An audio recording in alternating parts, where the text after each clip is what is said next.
Beratur berubat lah. Yang ni kita tak nak pakai ubat. Kamu yang tadi bawa balik tadi. 15 tahun tak tidur.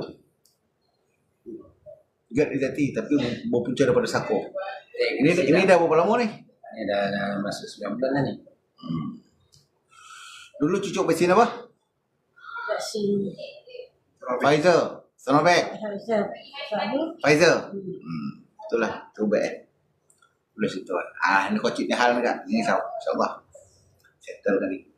bukan kadang-kadang saya tu seragam tu jerit-jerit. Jerit-jerit kan macam ada. Okey. Nah, minum air penawar, air sejuk ni. Test. Minum. Cuba jalan, ujung nak. Kita sakit tutup. Ha? Sakit lutut. Jalannya lemah tengok tadi ni. kajak lagi kan sogal tu. Agresif tadi. Ha? Tadi dah agresif. Agresif? Agresif macam mana? Itu semua. Ya. Okey tu. Keluar.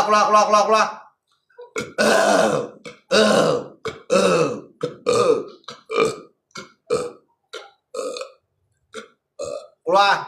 Lari segala bisa-bisa baik. Jalan.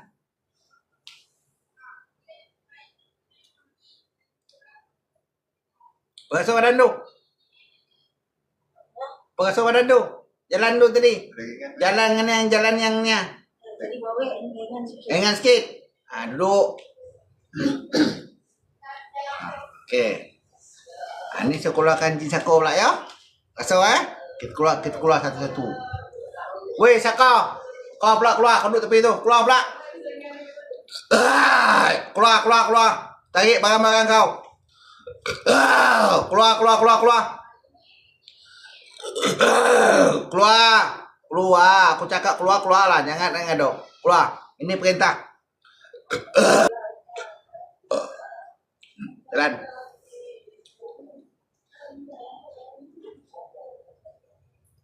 Bosan?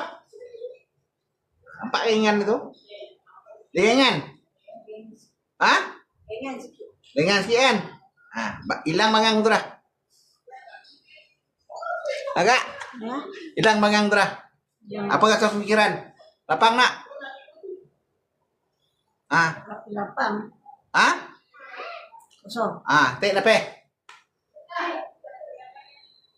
Apa rasa napeh tadi?